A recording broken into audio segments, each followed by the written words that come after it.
En ce moment, tu es peut-être très mal organisé, ça te ralentit dans la journée et surtout, ça te met un stress et une pression énorme car tu finis toujours en retard.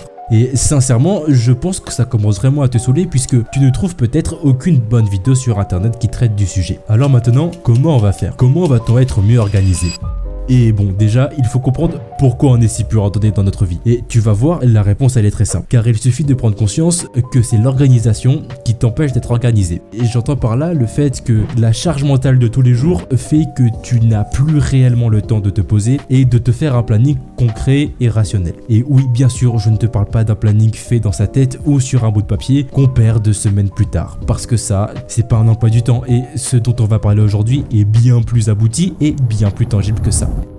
Et oui, si on veut voir un réel changement dans nos habitudes et notre façon de fonctionner, il faut faire quelque chose qui a du sens, qui est réel, qui est présentable et sur lequel on peut s'appuyer dessus à tout moment. Faire un planning, ça te permet de décharger ton cerveau et ton esprit de tout le superflu qui t'empêche d'être réellement productif. Et au passage, en parlant de productivité, sache que j'ai fait une vidéo dessus il y a très longtemps, donc bon, elle est pas non plus au niveau de celle en ce moment, mais bref, sans organisation, tu fais des choses complètement aléatoirement pendant la journée. Et si tu essayes de structurer ta journée dans ta tête, avec un plan qui est bon, on va dire plus ou moins précis, mais quand même totalement flou, et ben oui, c'est bien, mais c'est qu'il y a mieux. Et c'est là qu'on se heurte à un problème, celui de savoir organiser une journée. Parce que bon, si je te lâche comme ça en te disant, vas-y, maintenant débrouille-toi, je pense que tu vas te ramasser la tronche et que tu vas abandonner au bout de 2 semaines. C'est pourquoi je te propose d'appliquer une technique que tu connais sûrement. C'est celle de Eat the Frog. Et bon, si tu connais pas, c'est simplement une méthode qui te dit d'effectuer la tâche la plus difficile et embêtante au début de la journée. Alors oui, c'est résumé très brièvement et grossièrement, mais c'est le principal à retenir. Et je pense sincèrement que c'est une bonne technique, ok,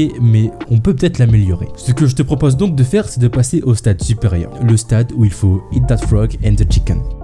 Alors oui, bon, posé comme ça sans explication, c'est vachement bizarre comme méthode, mais en fait tu vas voir, elle est vraiment très simple. Le principe est le même que celui de Eat the Frog, tu vas réaliser une tâche le plus tôt dans la journée, de préférence le matin, juste après t'être réveillé. Ensuite, tu vas réaliser les autres trucs que tu dois faire, et c'est là que va se jouer la différence. Parce qu'au lieu de simplement continuer à faire les éléments de ton planning, tu vas directement enchaîner sur quelque chose qui te fait kiffer. Ça peut être scroller, jouer, se reposer, ou encore faire une autre tâche un peu moins importante pour les meilleurs. Bref, tu te donnes une récompense, un bon truc à manger, un poulet en gros. Pourquoi faire ça ? Tout simplement parce qu'après avoir mangé un poulet, je pense que c'est plus facile de manger une autre grenouille. Et ainsi de suite, jusqu'à que tu aies terminé la journée. Et bon, bien sûr que ça ne se résume pas simplement à alterner entre travail et temps perso. Tu peux très bien manger 2 grenouilles à la suite si tu te sens d'attaque, ou même plus, c'est possible. Mais en tout cas, je compte sur toi pour ne pas vider ton seau de poulet dès le matin après avoir mangé une seule grenouille. C'est du bon sens et je pense que tu es capable de gérer ton temps et tes ressources efficacement. Bref, si tu veux organiser ta journée, écris tout ce que tu dois faire sur un support que tu peux garder très longtemps, style téléphone